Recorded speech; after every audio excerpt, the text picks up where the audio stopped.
Assalamualaikum, my name is Ani Sofia, your host for today. Welcome back to Trivia.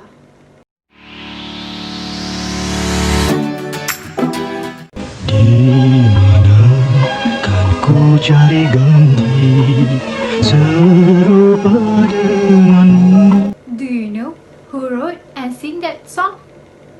Just mention the name of P. Ramlee. Surely all Malaysians know enough about who the person is. He is a well-known legend in the entertainment industry and is praised for his diverse talent. He holds a significant position in the hearts of Malaysians. So, in today's episode, we are looking into P. Ramlee. The real name given to him is Teuku Zakaria bin Teuku Nyak Putih. He's not only an actor, but also a Malaysian director, musician and composer at the same time. P. Ramlee is the son of Teuku Nyak Putih bin Teuku Karim and Cik Mah Hussein. He was born in Penang on 22nd March 1929. P. Ramlee started his education at Sekolah Melayu Kampung Jawa. Then, he continued his study at Francis Light English School and Penang Free School. The story has it that, as a schoolboy, he was never too fond of reading, but music and football held his interest. Throughout his life, he has been married 3 times and have 7 kids. We are going to look into his contribution and achievement in 3 areas. P. Ramlee is a well-known Malay pop composer, musician, songwriter, and singer who has a significant impact on the Malay music and film industries as well as Asian cultures. P. Ramlee has composed and produced more than 300 songs during his musical journey. He started to show interest in music began at a young age that brings P. Ramlee to form a band named Terina Sekampung, where one of his roles was a song arranger of the band.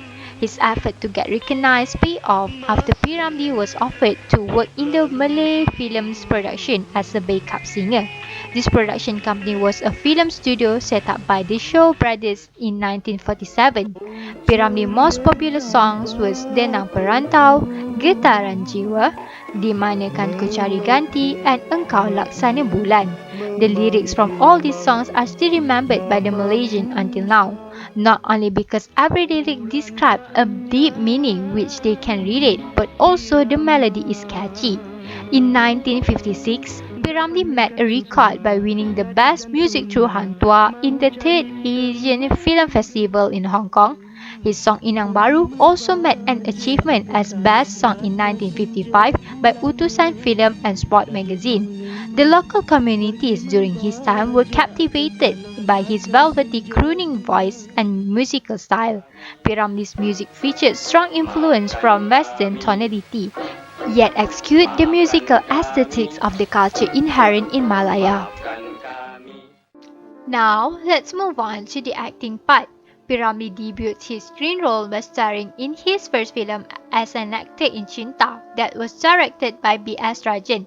In the following years, P. Ramlee has become one of the most actors at that time, and his career soared in almost 30 Malay language movies. One of it is Ibu Mertuaku. In this movie, P. Ramlee acted as the main character, which is Kasim.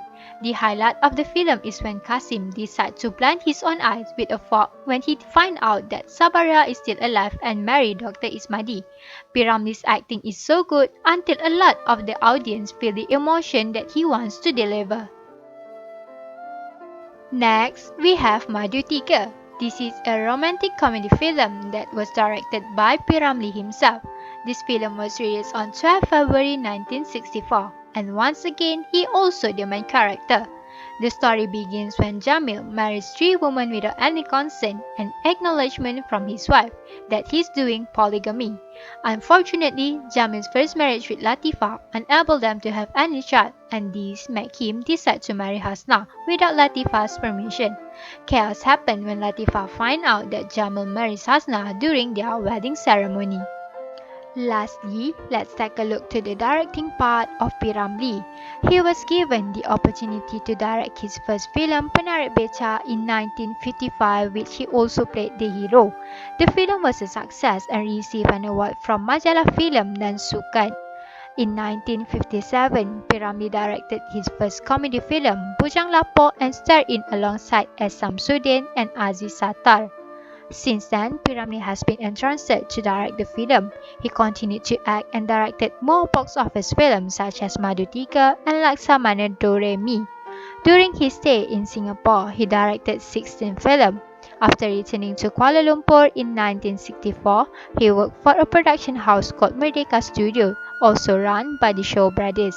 He produced 18 films, starting with Sitora Harimau Jadian until his last film, Laksamana Doremi, in 1972.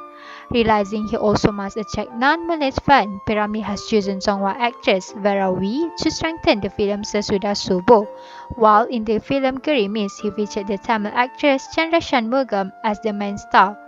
In addition, P. Ramlee also directed theatrical production including Kacip Mas and Damak, which play at local amusement parks Happy World and New World. Before P. Ramlee died, his golden era collapsed. The local journalists frequently belittled P. Ramlee's effort at a time when the rhythm of pop yeye, blues, rock and reggae were beginning to permeate into the souls of the nation. When P. Ramlee set up Perfirma with H.M. Shah and was joined by Jafar Abdillah, Jin Samsudin and Saligani as the board of director, they said that P. Ramlee was not good as a film director because he had no academic qualification. He then suffered a serious depression while his son, Nasir P. Ramlee, chose to get married at the age of 19. He was very upset. He in turn became unmanageable. P. Ramlee died a week after receiving a summon letter from guaranteeing a friend loan. A journalist, Mustafa A.R., said that once P. Ramlee dies, then we realize how much he had done and the legacy he left behind was difficult to ignore. As the present generation who enjoys his creation, no matter how many times we watch his movies, we will never get bored. Therefore, we should appreciate his creation that he left with us. So, let's keep P. Ramlee's film as a legendary film forever. So, that's all for today. See you in the next episode. Bye!